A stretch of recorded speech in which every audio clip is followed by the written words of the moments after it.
Hey, sisters, laugh and learn with me, Janet, And me, Nancy, the the Bitchin' Bitchin' Sisters, Sisters. as we tell it like it is, the way it was back then and the mess we're in now. We're growing old in a new world with skyrocketing costs, crazy fashions, changing norms, and I hate to remind you, with limited time left, Yeah. we've got some practical ideas that might work for you. And we definitely have some opinions that you might have too. We'll entertain you and inform you. Let's look back at how it was and ahead to what's coming. And if you're young, maybe you can learn something from your elders.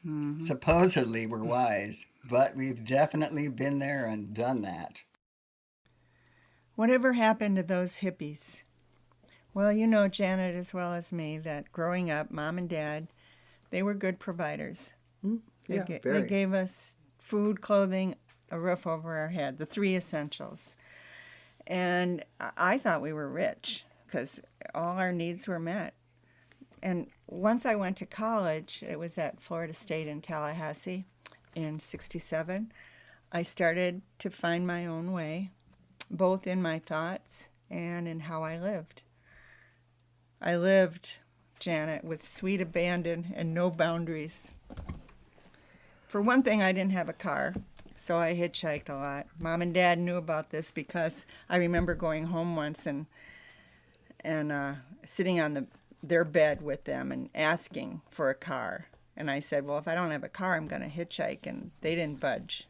Really? So, yeah. I can't believe that. I know. So they said no. I was like in shock. So I hitchhiked all over the United States one summer with a girlfriend, Elvira. And you survived. Yes, we even went down into Mexico as far as Guadalajara. And just so you know, nothing bad happened to us. And we met a lot of really wonderful, wonderful, generous people. No, wait, I thought you had to jump out of a car once. Well, I had two close calls, and it curbed my appetite for that mode of travel. Okay. See, I also dressed the part. Suede belts, fringed vests, bell bottoms, backless tie-dye dresses, and no bra. ooh. Didn't shave my legs or underarms either. You? What do you mean, me what? Did you shave? Well, back then I was sitting at home and watching TV with my little children and that kind of thing. You know, we Okay. were at different stages of Okay.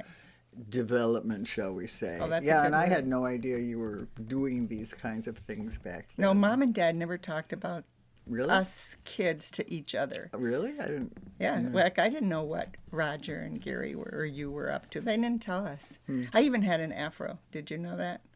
I cannot imagine that. I'm looking at you right now, and straight, almost white hair. Okay, keep going. Yeah, but I remember one time with my afro when I gave birth to Jessie, a woman who was in the same room as me at the hospital, she was an African American. She thought I was black until she saw my butt. Anyway, I fit right into the 60s. I was introduced to marijuana, I learned to play the guitar, and I sang in a nightclub, barefoot. As for Oh, men, well, everything then. yeah, and you know, I was like at the top of my game. As for men, I picked up, I don't know if you knew this, I picked up two guys hitchhiking in Tallahassee. They were on their way to Mardi Gras, and I went with them, and I brought one back with me, and 2 months later I married him by floating down the Rainbow River in Denellen, I Florida. had no idea that this was such a short-lived. Romance. Yeah. And the city clerk was waiting for us. No adults, just our friends. My hubby wore a Mexican shirt and pants, and I wore a black leotard and bib overalls so I could recycle them. I guess we were famous because they had an article about it in the newspaper. Yeah, I have it framed. I've got a copy of that article. My lifestyle changed as I made my own way in life with my new husband. We hitchhiked up to D.C. to protest the war in Vietnam and lived in a teepee in a field in Venice, Florida. I was doing an internship as a teacher candidate in public school. My advisor came and spent the night with us in the teepee. And after observing me at school, I remember he said, his name was Gordon, he said, "You do well in any alternative education setting." I knew I didn't like regular school. The teachers yelled at the kids, and they wouldn't let struggling readers read what they were interested in, but they made them read primers. Yeah, we had that problem with some of our kids. I never wanted to step foot in a public school setting, and here I was graduating. So now what was I going to do? A month later, we drove our yellow Rambler up to Maine with the teepee pole sticking through the back of the car. We removed the back seat to do this. We also had a trailer in the rear with an Indian motorcycle in the back. We looked pretty hippie-ish, I guess. We spent the summer in a renovated chicken shack. I love that place. You're going down. From the teepee.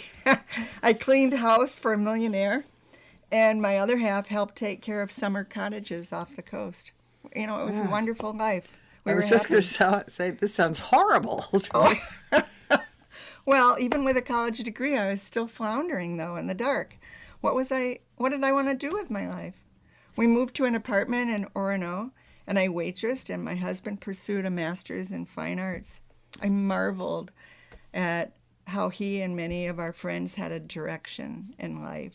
They knew what they wanted to be, unlike me. I would even ask them how they knew what they wanted to do in life. What did they say? Oh, they gave me varied answers, like they always knew it, or they stumbled upon it, or they were following in their parents' footsteps, something like that.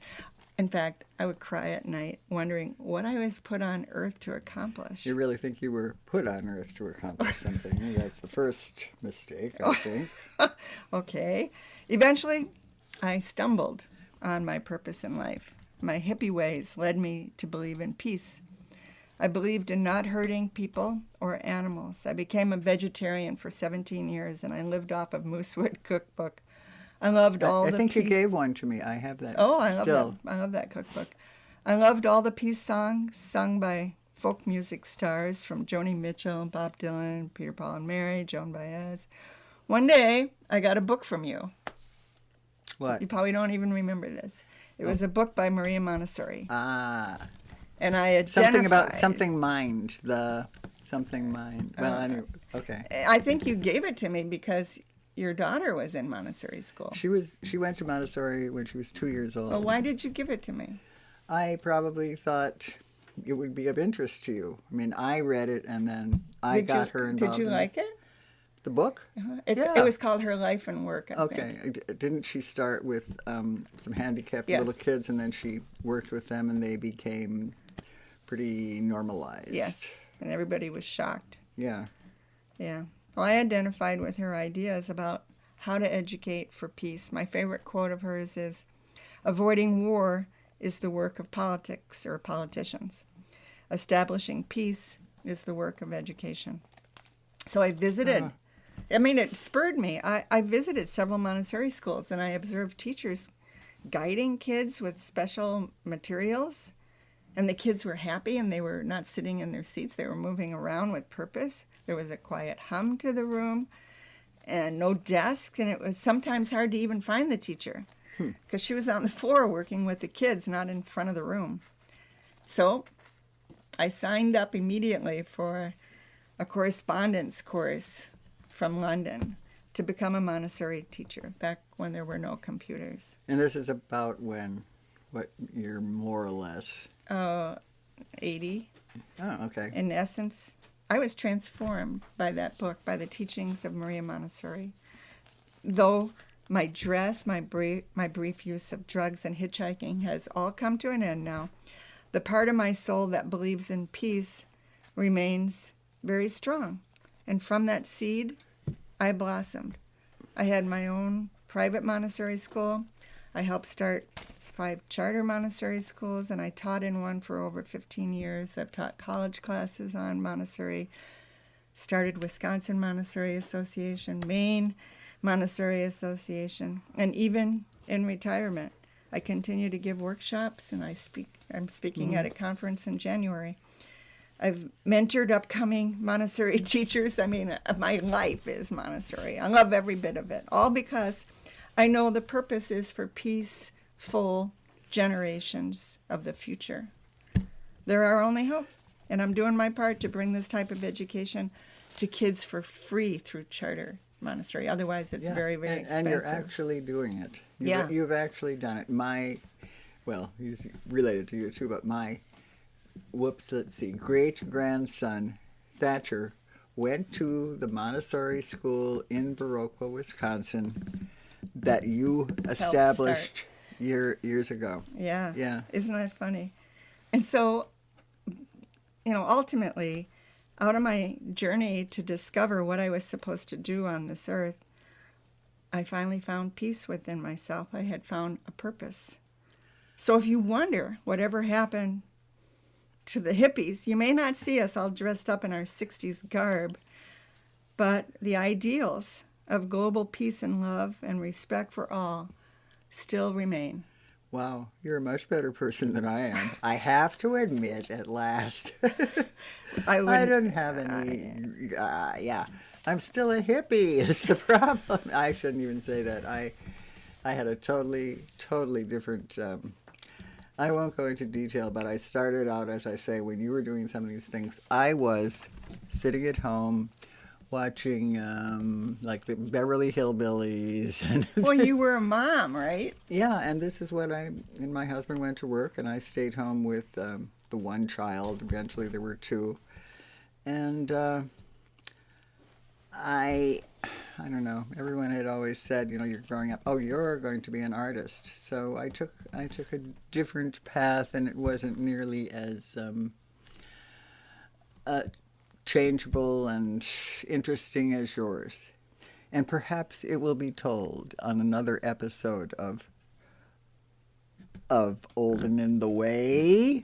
It's or the Bitchin' Sisters.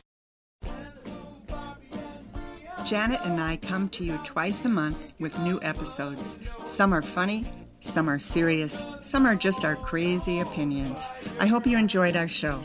Me too. It's been a pleasure. We are Nancy and Janet, the Bitchin' Sisters. Music by Hall and Sidnor.